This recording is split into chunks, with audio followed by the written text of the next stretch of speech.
Examination point of view से maximum marks का question आएगा, अगर आएगा तो क्या क्या रखा है क्वेश्चन में, ABC is the triangle and AD is the median of this triangle. अगर एडी इज द मीडियन है तो यहां पे इसका मतलब है बीडी रेशो डीसी ये 1:1 होगा, बराबर होंगे दोनों।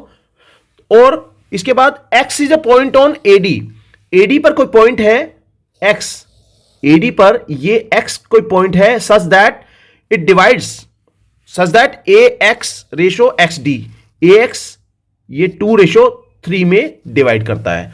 इसके आगे रे एक्स, रे बी एक्स, ये बी एक्स है, इसको आगे प्रोड्यूस किया गया, बी एक्स को आगे प्रोड्यूस किया गया, तो ये वाई पर इंटरसेक्ट करती है, एसी को वाई पर इंटरसेक्ट करती है। हमें प्रूफ क्या करना है, प्रूव करना है, प्रूव दैट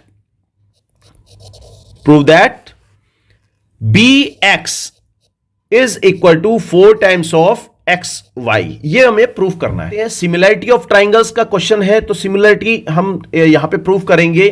कैसे करना है वो देखो, यहां पे एक कंस्ट्रक्शन होगा।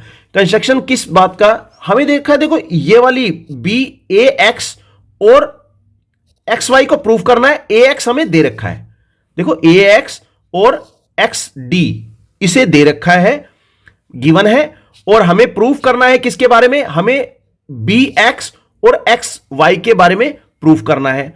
तो सिंपल सी बात है कि ये दोनों साइड्स हमारी इंपॉर्टेंट है, ये एडी और बी वाई। तो इसके लिए हम देखो यहां एक लाइन ड्रॉ करेंगे पैरेलल, किसके, बी वाई के, बी वाई के पैरेलल एक लाइन ड्रॉ करो। ये हमारे पास एक लाइन ड्रॉ करेंगे parallel to B Y, this is D Z, इसको डी जेड कह देते हैं। गिवन दे रखा है, गिवन क्या है, गिवन है हमारे पास, ड्रॉ, यहां पे ड्रॉ करो D Z parallel to B Y, ये हमने ड्रॉ किया बी वाई के पैरेलल। अब हमें क्या क्या प्रूफ करना है और क्या दिया हुआ है, यहां पे ये हमें ये वैल्यूज दे रखी हैं, इनके बारे में हमें रिलेशन पता है और हमें प्रूफ करना है इन दोनों साइड्स के बारे में, ये बी एक्स और एक्स वाई के बारे में प्रूफ करना है। तो देखो कि किस किस ट्राइंगल में हम इसको अप्लाई कर सकते हैं, कौन कौन सी साइड्स, किस किस ट्राइंगल की ये साइड्स हो सकती हैं। तो ये जो गिवाई ए एक्स वाई और ए डी जेड, इन दोनों ट्राइंगल को हम सिमिलर प्रूफ करेंगे। क्यों करेंगे वो अभी पता चलेगा। In triangle A X Y and triangle A D Z, इन दोनों ट्राइंगल्स में हम देखें तो हमें दो एंगल्स मिलेंगे, कौन से, जो कि इक्वल होंगे। कौन से हम बता सकते हैं, देखो एक एंगल तो ये ए एंगल दोनों में है, तो हम ये कह सकते हैं कि angle A angle X A Y is equal to angle D A Z,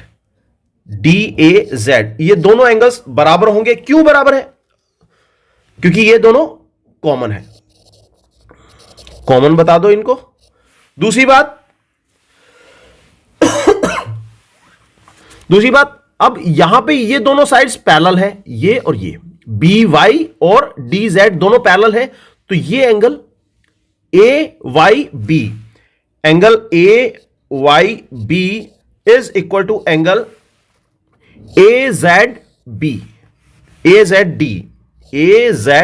D, ये दोनों आपस में इक्वल होंगे। क्यों होंगे, बिकॉज कॉरस्पॉन्डिंग एंगल्स हैं ये। तो अगर ये दोनों एंगल्स इक्वल आ गए तो इसका मतलब क्या हुआ, दोनों ट्राइंगल्स हमारे सिमिलर हो गए। Triangle A X Y is similar to triangle A D Z by angle similarity, angle similarity हो गई। अब हमें एक्स वाई के बारे में पता है, बताना है हमें, तो एक्स वाई के बारे में बताना है और इसके कॉरस्पॉन्डिंग साइड कौन सी है, डी जेड। इस केस में डी जेड, दोनों का रेशियो लो। सिमिलर ट्राइंगल्स की जो साइड्स हैं वो सेम प्रोपोर्शन में होती हैं। इसके बाद जो गिवन था वो था ए एक्स यहां लो और दूसरी साइड बड़े वाले ट्राइंगल में ए डी, ये यहां लो, तो दोनों सिमिलर होंगे। अब यहां पे बात आती है कि ए एक्स हमें गिवन था, ए एक्स कितना पार्ट था, ये 2 पार्ट था, और एक्स डी कितना था, 3 पार्ट्स। अगर मैं इन दोनों को जोड़ूं तो मुझे ए डी का पार्ट मिल जाएगा, ए डी कितना आ जाएगा 5। तो मैं यहां पे ए एक्स को 2 बता देता हूं और ए डी को बता देता हूं 5। 2:5 में इनका रेशियो बनेगा, तो यही हम बता देते हैं। अब ये तो हमें पता था, इसके बारे में हमें बताना था। तो X Y upon D Z is equal to, ये आ जाएगा तुम्हारा 2/5। दिस इंप्लाइज, तो हम ये कह सकते हैं कि 5 times of X Y is equal to 2 times of D Z. ये हमारी पास आ गई पहली इक्वेशन। उसके बाद अब 2 ट्राइंगल और देखो जिसमें हम सिमिलैरिटी प्रूव कर सकते हैं। देखो यहां पे ये दोनों लाइंस बी वाई और डी जेड ये पैरेलल लाइंस है, तो हम देखें कि ये और कौन से ट्राइंगल की पैरेलल लाइंस बन सकती हैं और उन्हें हम सिमिलर प्रूफ कर सकते हैं। देखो पहला ये ट्राइंगल, इस ट्राइंगल में देखो ये वाली साइड के बारे में पता है हमें, और दूसरी बात इस बड़े वाले ट्राइंगल में ये, तो इन दोनों में हम देखेंगे कि सिमिलैरिटी प्रूफ कर सकते हैं। तो हम ले लेते हैं इन triangle, now in triangle C D Z and triangle C B Y, इन दोनों ट्राइंगल्स में हम अगर देखें तो एंगल सी हमें कॉमन मिलता है। ये एंगल सी इस छोटे ट्राइंगल में भी है और इस बड़े ट्राइंगल में भी है, तो हम ये बता देंगे कि angle D C Z is equal to angle B C Y, ये आ गया कॉमन आ गई बात। दूसरी बात, एक और एंगल भी बताना होगा। अब क्योंकि ये दोनों आपस में पैरेलल हैं तो सेम जैसे हमने पहले किया था, ये angle C Z D is equal to angle C Y B, ये हो गया तुम्हारा कॉरस्पॉन्डिंग एंगल्स, संगत कोण।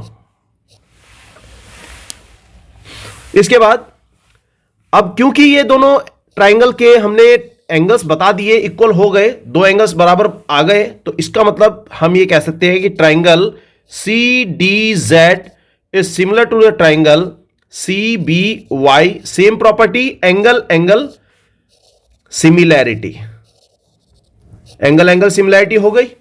ओके, सिमिलरिटी प्रूफ करने के बाद अब हमें इनकी रेशियोज के बारे में बताना है, जो साइड्स की रेशियो के बारे में बताना है। हम कौन सी साइड लें, हमें लेना है पहले तो किन साइड्स के बारे में बताना है, हमें बताना है कि बी वाई के, ये बी एक्स के बारे में बताना है। तो बी एक्स तो इसमें ले नहीं सकते, हम लेंगे बी वाई। तो बी वाई अपॉन इसके कॉरस्पॉन्डिंग डी जेड हो जाएगा, D Z. This is equal to, अब बी वाई कौन से ट्राइंगल में थी, बड़े वाले ट्राइंगल में, इसमें बी सी वाई में, तो इसकी कॉरस्पॉन्डिंग साइड, अब देखो यहां ये वाली साइड जो बी सी है, ये हमें इसके बारे में रिलेशन पता है, इस साइड के बारे में हमें कुछ पता है क्या, कि ये दोनों आपस में इक्वल है, ये मीडियन है। यहां पे एडी क्या है, मीडियन है, तो इसकी जो साइड है इसको 2 बराबर भागों में बांटेगी है, तो इसकी बड़े वाली साइड ले लो बी सी, और छोटे वाले ट्राइंगल में, इस ट्राइंगल में सी डी जेड में क्या ले लेंगे, ये डी सी, इसमें डी सी ले लिया। अब फिर से वही बात यहां पे अप्लाई करेंगे कि क्योंकि एडी मीडियन है तो ये बीडी और सीडी को 1:1 में डिवाइड करेगा। अब देखो यहां पे डीसी अगर एक पार्ट है डीसी हमारा एक पार्ट आया, तो बीसी कितना पार्ट आएगा? बीसी आएगा 2 पार्ट। ओके, क्योंकि ये दोनों बराबर हैं, तो अगर मैं इसको, ये अगर 5 सेंटीमीटर है और ये भी 5 सेंटीमीटर है, तो डीसी, ये बीसी क्या आएगा? बीसी आएगा 10 सेंटीमीटर। तो अगर, सिंपल सी बात है कि अगर ये डीसी 1 है तो बीसी 2 होगा, तो वही मैंने यहां पे लिखा। अब इस रिलेशन से हमें क्या पता चलेगा? हमें पता चलेगा कि B Y upon D Z को मैं 2/1 बता सकता हूं। दिस इंप्लाइज बी वाई की value 2 times of D Z के बराबर होगा। यह हमारे आ गई सेकेंड। ओके, अब हमारे पास फर्स्ट क्या थी? फर्स्ट थी हमारे पास, देखिए हम फर्स्ट क्या थी? फर्स्ट थी 5 times of X Y is equal to 2 times of D Z थी। From first and second we can get, ये थी 5 times of X Y, 5 times of X Y is equal to, यहां पे 2 times of D Z दे रखा है first में, तो मैं इसको क्या ले लूं और सेकंड में 2 टाइम्स ऑफ डी जेड बता रखा है बी वाई, और हमें इन्हीं के बारे में बताना था। डी जेड तो हमारा बाय प्रोडक्ट था। डी जेड ने हमारे को हेल्प करा कि इन दोनों एक्स वाई और बी वाई में रिलेशन बताने के लिए। अब हमें प्रूफ करना था कि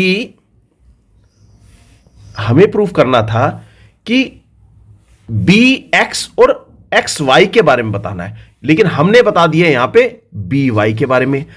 अब तुम देखो कि अगर मुझे B Y upon B,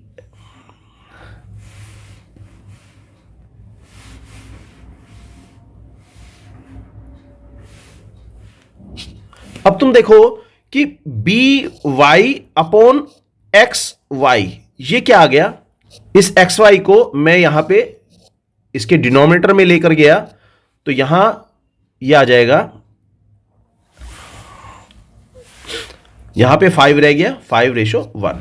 okay, हमें बताना था कि B X is equal to, ये B X is equal to 4 times of X Y. यहां पे हमने बता दिया बी वाई। अब बी वाई से क्या बी एक्स मिल सकता है? देखो, अगर मैं यहां, ये देखो, अगर मैं यहां पे बी वाई में से इस बी वाई में से इस एक्स वाई को माइनस कर दूं, अगर मैं बी वाई में से एक्स वाई माइनस कर दूं तो मुझे बी एक्स मिल जाएगा। तो मैं कैसे माइनस करूं? यहां पे ये कर सकते हैं, B Y upon X Y is equal to 5/1 है। क्या टेक्निक लगनी है? यहां पे नीचे इसके डिनोमिनेटर में एक्स वाई दे रखा है, तो मैं माइनस अगर 1 करूं, यहां पे दोनों तरफ 1 माइनस कर देते हैं, तो बी वाई माइनस, यहां पे देखो एलसीएम क्या आया? एक्स वाई आया, एलसीएम एक्स वाई आया, तो इधर क्या आएगा? यहां पे X Y, this is equal to 5, यहां पे एलसीएम 1, 5 माइनस 1, 5 माइनस 1, तो बी वाई में से एक्स वाई माइनस हुआ, तो ये बचेगा हमारे पास B X upon X Y is equal to, 5 में से 1 गया, ये बचा 4/1। तो आंसर क्या आया? दिस इंप्लाइज, इस एक्स वाई को इस तरफ ले जाओ और बी एक्स को 1 को इधर मल्टीप्लाई कर दो, तो बी एक्स आ गया हमारे पास 4 टाइम्स ऑफ एक्स वाई। यही हमें प्रूफ करना था, तो ये प्रूफ हो गया। तो ये क्वेश्चन था जिसमें थोड़ी सी टेक्निक लगनी थी, कंस्ट्रक्शन था, ड्रॉ करना था। कौन सी पैरेलल लाइन ड्रॉ करी वो देखो आप, किस तरह से ड्रॉ करी। तो ये मैक्सिमम मार्क्स का अगर क्वेश्चन आएगा तो ये तुम्हें हेल्पफुल रहेगा। इसकी तरह के ही एक और क्वेश्चन मैं भी कराऊंगा, जिसका लिंक मैं डिस्क्रिप्शन में डाल दूंगा। ओके, तो वो भी इसी तरह का क्वेश्चन है। Okay, thanks for watching, good bye.